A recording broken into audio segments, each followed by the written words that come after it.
Shalom, call halal Yahweh Shemel, Shabbat Shemakah, Kodash, double honors to the apostles, elder bishops of great millstone, even the elders that came before them and taught us this truth.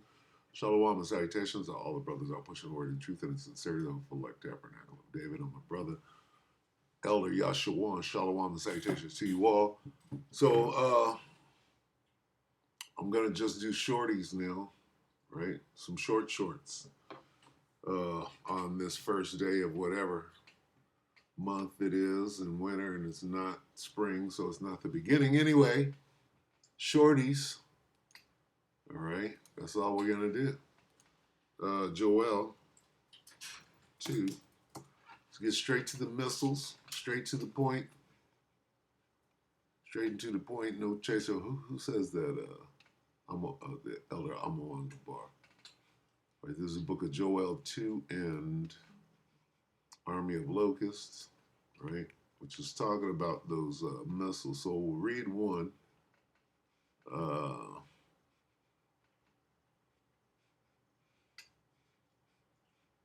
Let's read 5.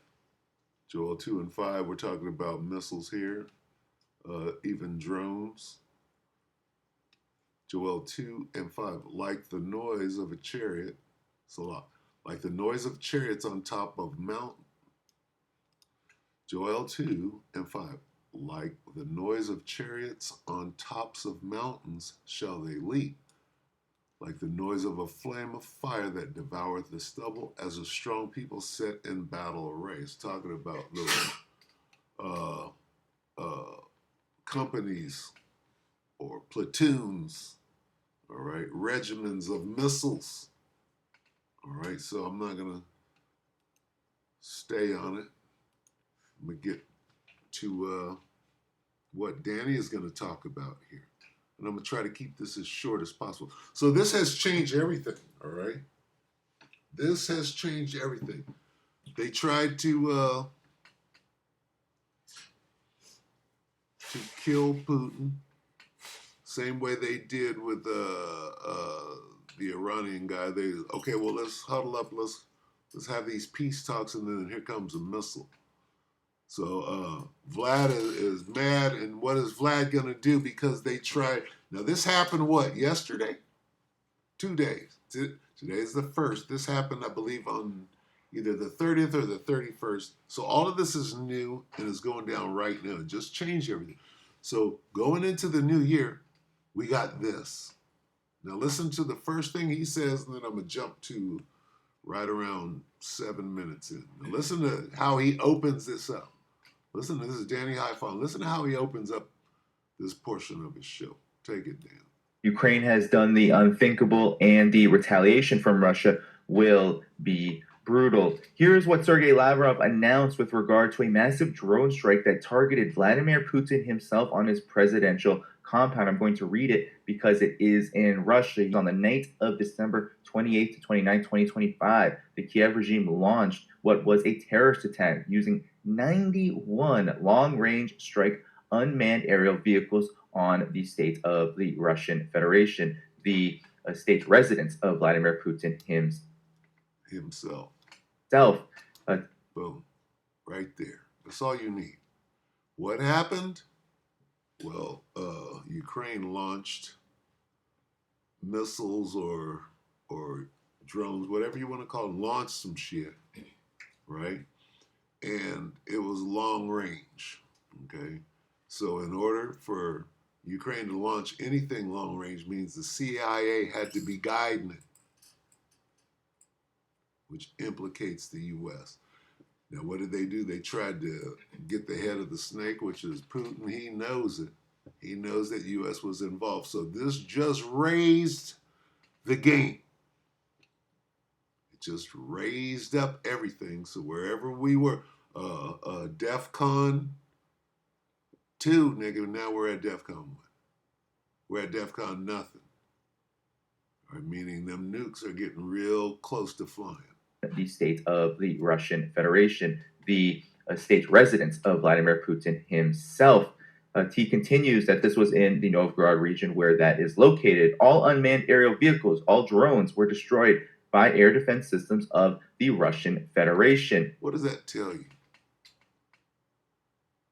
What does it tell you that the United States is launching, trying to kill Putin in Moscow? Wherever the fuck he is. He wasn't in Moscow, wherever the hell he is in Russia, United States are launching decapitation attack strikes on him. What does that mean? Oh, it wasn't the United States, it was the Ukraine. Okay, what does that mean, dummy? What does it mean to Vlad Putin? Does he think that it was the Ukraine, or does he know that it was the CIA? Where did we just go with this? Where did this just escalate? Since people are not paying attention to this. Or Russian armed forces. There were no reports of casualties or damage from the drone debris. And he says, we would like to point out that this action took place during intensive negotiations. That's the MO lately. Hey, let's have these talks, but here come this missile. Between Russia and the U.S. to resolve the Ukrainian. Now, how would they know? They knew where he was, and then in order for those long-range missiles to come in, who's guiding them? Game over. Pay attention. He continues that such reckless actions will not go unanswered. Here comes this word right here. What is it? Bagel? Oreshnik means bagel.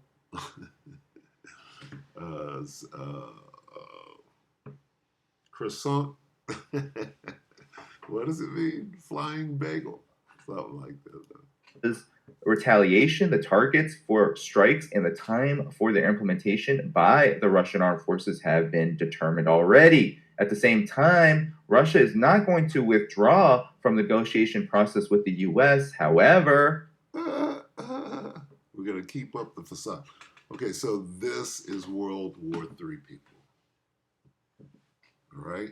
They're dancing and talking around. It's World War III in your face. Given the final degeneration of the criminal Kiev regime, which has moved toward a policy of state terrorism, he continues, Russia's negotiating position will be revised. That is a devastating warning to Ukraine. And that warning comes, of course, after this attack and right before then, on Christmas Day. Vladimir Zelensky's presidential address really is a smoking gun. Okay, so anyway, I'm going to jump straight to 7. Let's get right back to Oreshnik, because this is what it's about. What do they call it? Donut?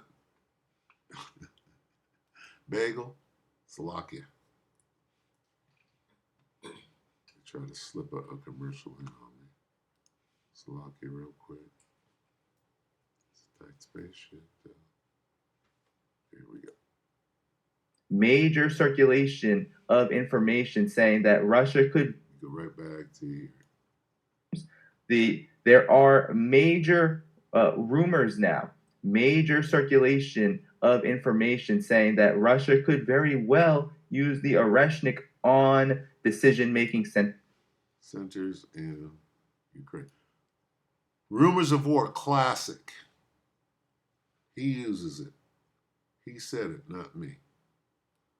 Let him set that up again. The Oreshnik can of worms. There are major rumors now. Major circulation. Let's get the Oreshnik. This has actually done is it has opened up the Oreshnik can of worms. There are major rumors now.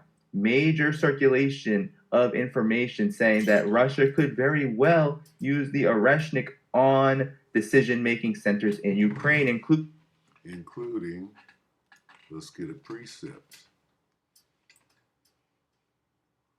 Joel 2 and 7, they shall run like mighty men. They shall climb the wall like men of war. They shall march every one on his way, and they shall not break their ranks. Sounds like missiles, sounds like drones.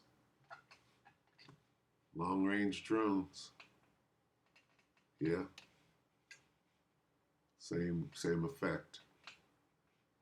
Go, Danny. could very well use the Oreshnik on decision-making centers in Ukraine, including from Alexei Arestovich, who was once Zelensky's right-hand man. He said this to Ukrainian media. I'll pull it up here. Western countries say the following, that according to their information, there was a strike. It is not me who claims this. He says that's what they say about the drone attack. Second, it was not just a targeting of the residents. It's a special facility of the Russian Federation designed to control the armed forces of the Russian Federation in the event of a nuclear war. So, in terms of meaning, it would be as if Ukraine attacked Air Force One. This is a special facility. It is an entire city with external structures, underground structures, and all kinds of communication nodes. According to Western taxi drivers, drones were flying 91, who knows, 2 or 3, but they were most likely through communication hubs. They're clarifying this information, and frankly, they did not fly. But there was a blow.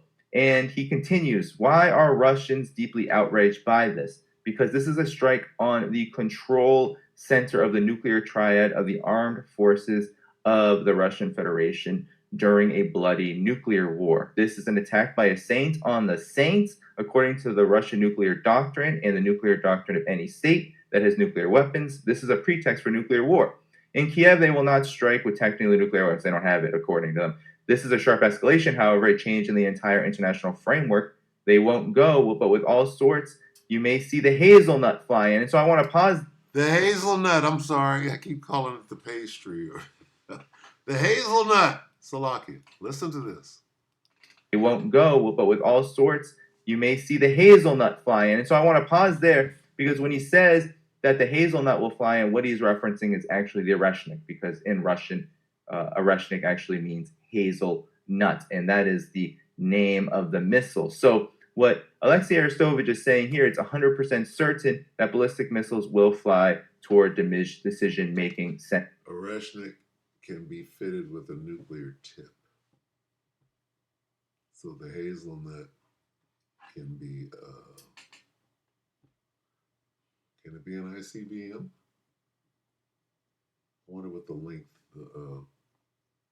the distance is on an Oreshnik. I think they can just, is that the one with the nuclear motor that just goes around indefinitely, so the range is anywhere. They just send it to where they want to go, right? So if it could be nuclear tip, it's definitely what do they call it? ICBM, intercontinental. If it has a nuclear engine on it, it's intercontinental. Of Ukraine. And this is something that Vladimir Putin actively has tried not to do. And I want to actually now play for you what friend of the show, Larry Johnson, has to say about this, because he believes that Zelensky wouldn't be so stupid to actually authorize this during talks with the United States. That's out of the playbook of who? Benjamin Netanyahu authorized it. Anyway, I'm going to stop it right there. That is enough information right there on the first of whatever they call the beginning of it. That's enough information to let you know where we're at. You understand? That's it, man. Okay? First of all, we know how this thing is going to end, don't we? Vlad is going to launch on Babylon. Well, this is a good reason. Here's the question. How far are we away? 2 precepts and a mount. This is Ezekiel 3. That keeps coming up. Ezekiel 3:17. Son of man, I have made thee a watchman unto the house of Israel. Therefore, hear the word of my mouth and give them warning from me. There's the warning. Damn, I just forgot where I was going with it. How long? We got to get some time popping. Measure thou. Let's get some time popping in here. Get time scripture.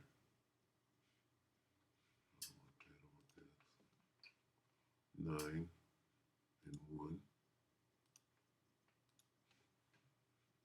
Second Ezra 9 and 1, he answered me then and said, measures thou the time diligently in itself, and when thou seest part of the signs past which I have told thee before, then thou shalt understand that it is the very same time wherein the highest will begin to visit the world which he made.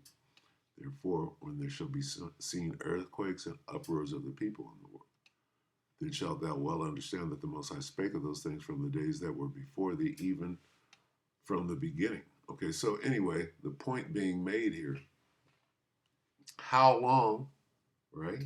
Well, you got to understand the signs. What are the signs? I got to get one more. Here's a sign right here. I, the Most High, will do what? Stir up who? Vladimir. I believe this stirred him up. Stir up. I-R. Stir up. Who? Vlad.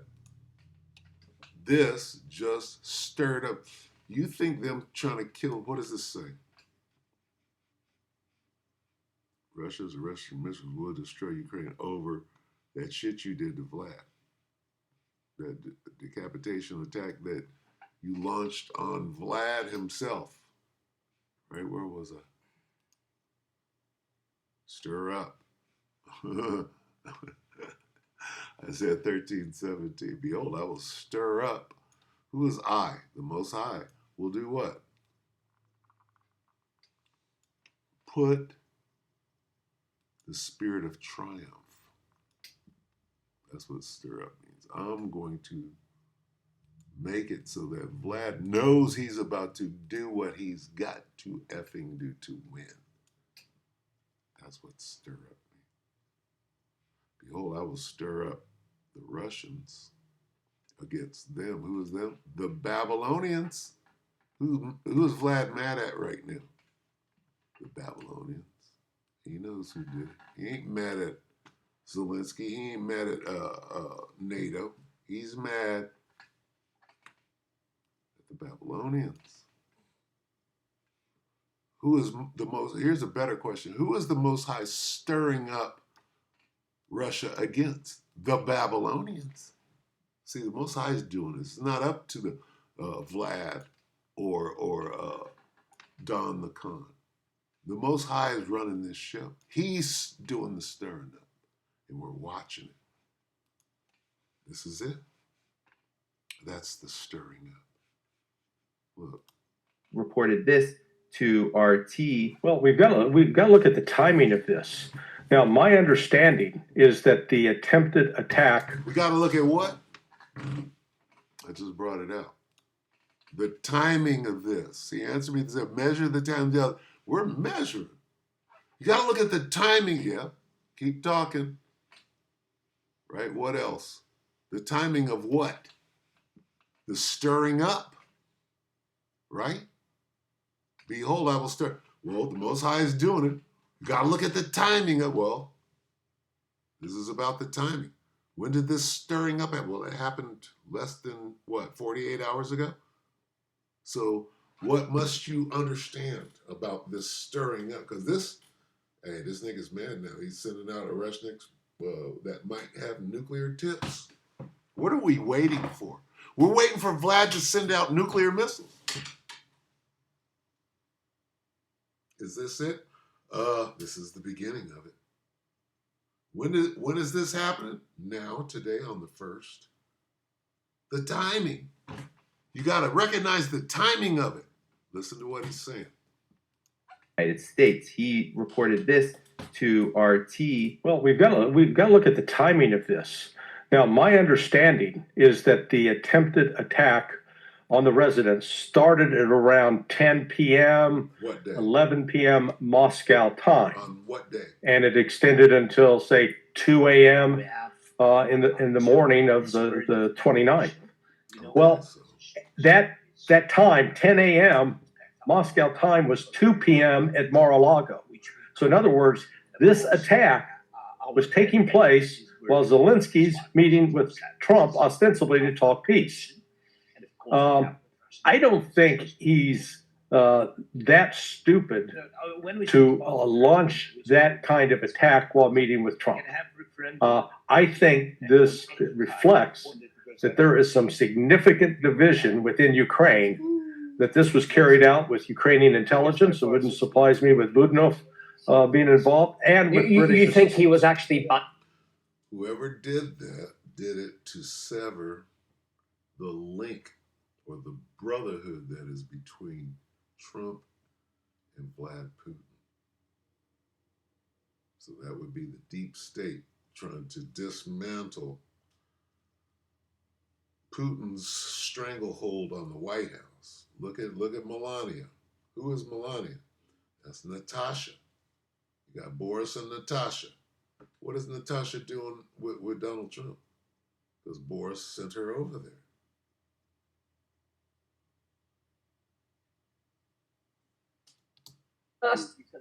Yes. Go on. Slovakia. Just breaking up the train of thought. This devil knows what he's doing. Keep up. I think we have to seriously entertain that, because to do something so outrageous and so blatant while you're sitting there with Trump and your entire delegation to talk peace, there are clear elements in Ukraine that do not want peace. That is it. Out of Bibi Netanyahu's playbook. Who sends a missile to peace talks? That's Bibi, right? So who's working with Bibi? Ain't that all of them? The cabal? Ain't that the cabal? Yeah. Profiting too much from this war, and that we're attempting to sabotage it. So I'll be interested to see what kind of specific retaliation that Russia will employ. I want Oreshnik. Low grade. We won't go full nuke right away, but something's about to happen to see whatever the outcome of this retaliation will determine Vladimir Putin's ire, or how much he has been stirred up. So we'll keep our eye on it, because the Most High stirring up the Medes. That's what we see. That's prophecy. We see prophecies coming to pass. All right? The spirit of prophecy, the testimony of Yahushua is the spirit of prophecy. And here we are. Right? How does this thing end? It ends with Vlad lobbing nukes. What do we see? We see the Most High stirring up Vlad to lob some nukes. All right, so with that, shalom to the elect.